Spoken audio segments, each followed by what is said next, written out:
Hello, I'm Sarah, a 28-year-old graphic designer who thought I was living my dream life in the suburbs of Chicago. 3 years ago, I married Tom. He was charming, successful, and came from what seemed to be a respectable family. We had a beautiful wedding, bought a quaint house, and started building our lives together. I truly believed I had everything figured out, but appearances can often be deceiving. Tom's parents, Linda and Frank, appeared friendly enough at first. Linda would often bring over casseroles and offer advice, whether I asked for it or not. Frank was boisterous, always with a beer in hand, and prided himself on being the best driver around. "I'm the best in the state," he'd boast. Sure. At first, their visits were manageable. A Sunday dinner here, a barbecue there. But soon it felt like they were always around. Linda would drop by unannounced, rearranging my kitchen cabinets as though I didn't know how to organize. Frank would take over our TV, blasting sports at full volume. "Tom, don't you think your parents are over a bit too often?" I asked one evening after they'd finally left. "Come on, Sarah, they're just being nice." "You're overreacting," he said. That word, overreacting, would soon haunt me. As time passed, I began noticing troubling patterns. Tom would constantly dismiss my concerns, always siding with his parents. He'd roll his eyes whenever I suggested spending some time alone. Little things would set him off, and then he'd brush it off, telling me to learn to take a joke when I felt hurt. "You're too sensitive," he'd say. Then came the weekend trip from hell. Tom's parents suggested we all visit their lake house. I wasn't keen on the idea, but Tom insisted. "It'll be fun," he said. "Stop being so dramatic." So I found myself cramped in the backseat of Frank's SUV. Linda sat beside me, chattering endlessly, while Frank sped down the highway as if it were a racetrack. "Frank, could you slow down a bit?" I asked, gripping the seat, my knuckles white. "Relax, sweetheart.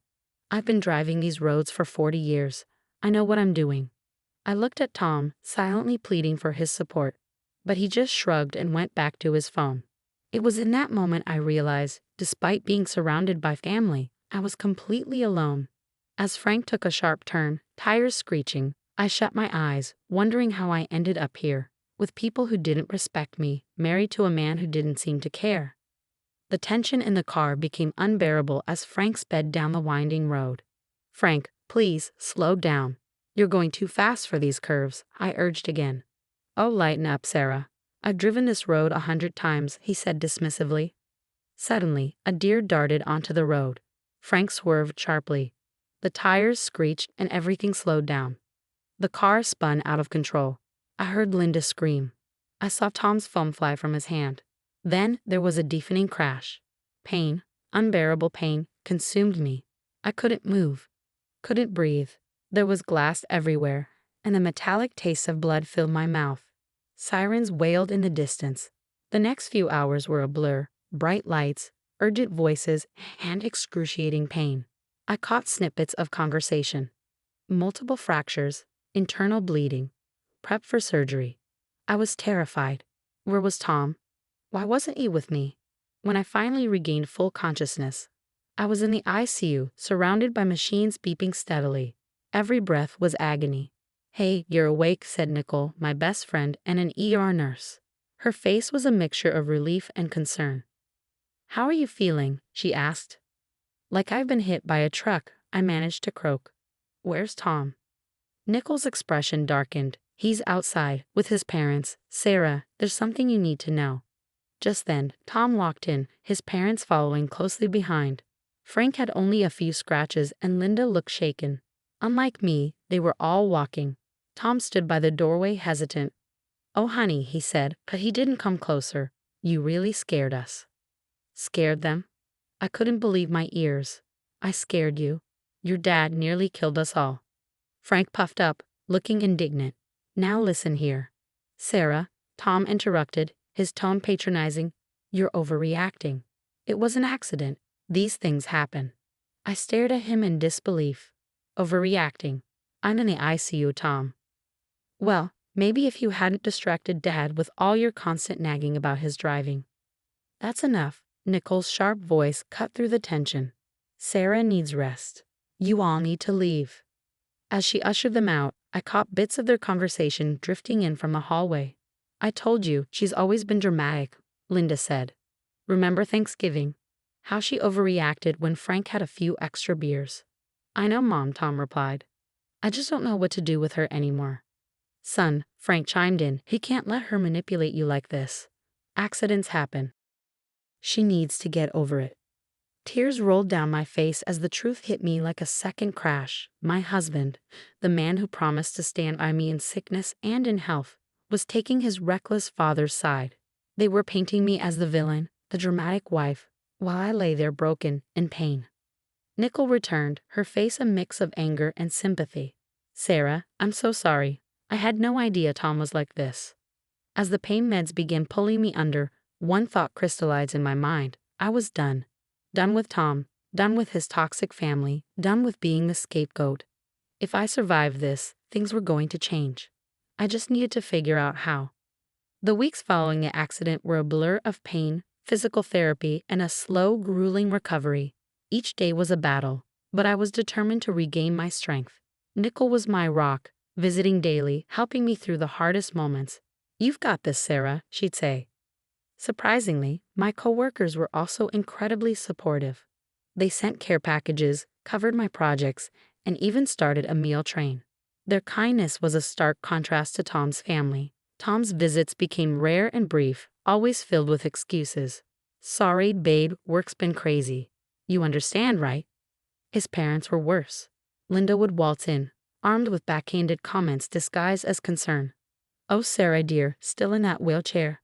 I thought you'd be up by now. My cousin's neighbor's dog groomer had a similar accident and she was fine in a week. I bit my tongue. Engaging with her wasn't worth it. The real turning point came when my brother Mike flew in from California. One look at me, then at Tom's detached expression, and I saw fury flash in his eyes. What the hell, man? Mike confronted Tom in the hallway. Your wife's been through hell, and you're acting like it's a minor inconvenience. Back off, Tom snarled. You have no idea what I've been dealing with. Sarah's milking this for all it's worth. I heard the scuffle, the thud of someone hitting the wall. Then Mike stormed back in, his knuckles white. Sarah, I'm getting you out of here, today. As Mike helped me pack, I noticed Tom's tablet on the nightstand. A notification popped up from someone named Amber. Curiosity got the better of me, and I tapped it. My world shattered all over again. Can't wait to see you tonight, babe. Sarah's still playing the victim. Dozens of messages, photos, and plans for secret rendezvous flashed before me. The evidence of Tom's betrayal was undeniable. Over the next few weeks, as I recovered at Mike's place, I began to plan. I reached out to Lisa, a lawyer friend from college. During our clandestine meeting, I told her everything. Sarah, what you're describing is emotional abuse, Lisa said firmly. We can build a strong case, especially with the evidence of his affair. I nodded, feeling a strange calm wash over me. What do I need to do? Document everything, texts, emails, witness statements, and be careful. Don't let them know you're planning this. With renewed determination, I threw myself into my recovery. Physical therapy, job applications, gathering evidence, it all gave me purpose. Then, out of the blue, I received an email from Jeremy, my old mentor. Sarah, heard about your accident. Hope you're well. We have an opening for a senior designer here in Boston. Interested? It felt like the universe was finally aligning in my favor. The day I confronted Tom, I felt a strange mix of dread and exhilaration. I waited until Tom got home, his usual dismissive attitude on full display. Tom, we need to talk. Can it wait? I'm tired. No, it can't. I know about Amber. His face turned pale. What are you talking about? I calmly pulled out a stack of printed messages. Your affair, Tom. I know everything. Sarah, it's not what you think. Save it, I cut him off. I'm filing for divorce. His shock quickly shifted to anger. You'll get nothing. My family will make sure of it. I smiled, cold and certain. We'll see about that in court. In the courtroom, my lawyer presented a meticulously prepared dossier, text messages, emails, and witness statements from friends and coworkers documenting Tom's neglect and his family's emotional abuse. Your Honor, my lawyer began. My client has endured years of emotional manipulation and gaslighting, culminating in her husband's affair while she was recovering from a near-fatal accident caused by her father-in-law's reckless driving. Tom's face shifted between rage and disbelief as the judge reviewed the evidence. His lawyer tried to object, but the proof was undeniable. Then came the bombshell. Furthermore, my lawyer added, "We have uncovered Mr. Evans's father's extensive history of reckless driving and multiple DUIs, which have been quietly settled out of court." In the end, the judge ruled in my favor. I was awarded a substantial settlement, including the house and half of our joint assets. Tom was livid, but there was nothing he could do. As we left the courthouse, I overheard him hissing at his parents. "This is your fault. If you hadn't pushed me to fight this, I could have settled quietly." I walked away, head held high, ready to start my new life. The aftermath was swift. Frank's driving record became public, resulting in a suspended license and hefty fines. Tom's company, alerted by the divorce proceedings, launched an internal investigation into his relationship with Amber, who was his subordinate. Meanwhile, I accepted Jeremy's job offer in Boston. Packing up my life felt liberating. Each box I packed was another step toward freedom. On my first day at the new firm, I was nervous but excited. "Welcome aboard, Sarah," Jeremy greeted me warmly. "We're thrilled to have you." Months flew by as I threw myself into my work, rediscovering my passion for creativity. My colleagues became my new friends, and slowly I began to heal. 3 years later, I found myself standing on a stage in New York, accepting the Innovative Design Award for a campaign I had spearheaded. As I gave my speech, a news ticker caught my eye on a screen in the back of the hall. "Evans and Sons facing bankruptcy. CEO Tom Evans steps down amid scandal." I felt a brief pang, quickly replaced by a sense of satisfaction. They had made their beds, and now they had to lie in them.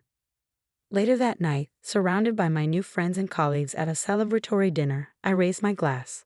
To new beginnings and true friends, I toasted as laughter and conversation filled the air. I looked around the table at the people who had supported, challenged, and celebrated me. These were my real family now. For the first time in years, I felt truly happy. The road had been hard, but I had come out stronger. As I sipped my champagne, I smiled to myself. The future was bright, and it was all mine. The story has come to an end, but now we'd love to hear from you. If you were in Sarah's shoes, would you have confronted Tom about the affair immediately, or would you have waited to gather more evidence like she did? How would you have handled the betrayal differently? Share your thoughts in the comments below. Your experiences and perspectives would help others facing similar situations. If you found Sarah's journey compelling, please give this video a thumbs up and consider subscribing to our channel for more stories of resilience and triumph over toxicity. Your support helps us continue sharing these important narratives. Thanks for watching, and remember, you're stronger than you know.